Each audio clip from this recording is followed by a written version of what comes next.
So what I did is I put together an example 6-week unit, and this is, really not taking into consideration any age or how much time you have with students. This is just sort of like if I had a chunk of time with students, probably grades like 6 through 12, this might be how I would break it out, and trying to give them a little bit of everything just as an introduction to kind of see where they might be interested.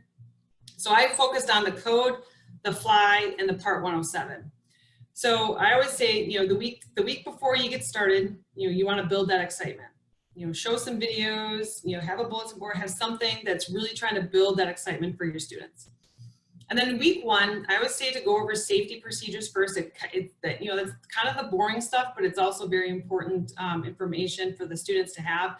And it also helps to solidify that culture of safety right away.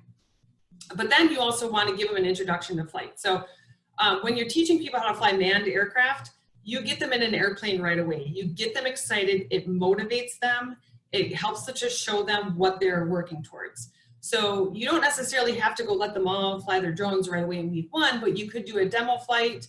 You could have just a couple of students who have done well with it. You could have them do a demo flight, really to help build that excitement and to solidify what it is that they're working towards.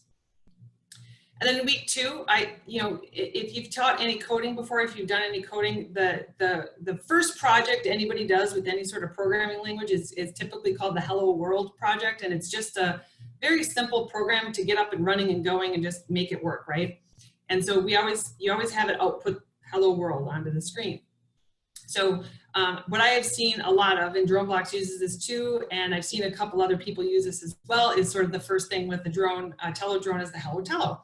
So you would just get started there with coding in week 2, maybe do some block coding. You can do the introduction course, you could do the advanced course. Depending on how much time you have with the students, it's really just going to depend. And then in week 3, you could go into JavaScript or Python, just depending on what it is that you're teaching in your class, what your students already know, what do they have some basic knowledge of already. And then in week 4, then you start getting into flying the drones. So one thing I like about the Tello EDU drone is that it comes with an app that you can use on your phone, and you can fly the drone using like joysticks on the touch screen of your phone.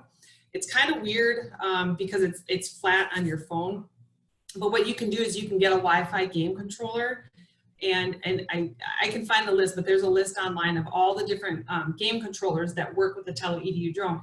And so what you can do is in weeks 4 and 5, it doesn't matter what drone you have, but in weeks 4 and 5, you can actually be flying the drones versus doing more coding to fly the drones. So they're doing a hands-on flight with it. So you could do some basic flight maneuvers in week 4.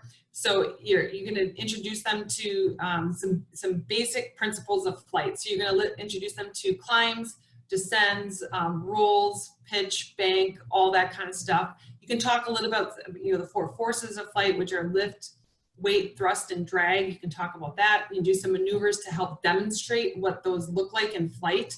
And then just some basic maneuvers that you can have them flying around in squares, just getting used to using that controller and maneuvering around the drone.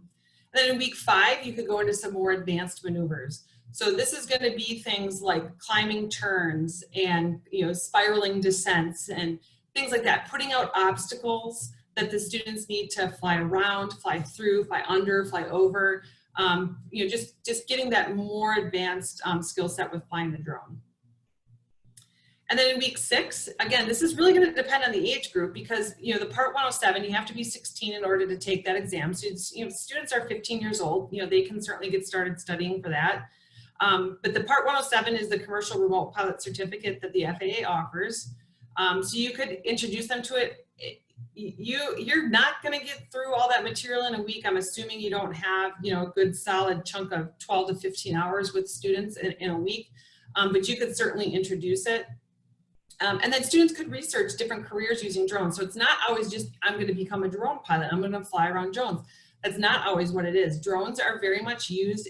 People take their other skills and bring drones into that. So you've got people that work in insurance and they bring drones into that. You've got people who are photographers and they bring drones into that.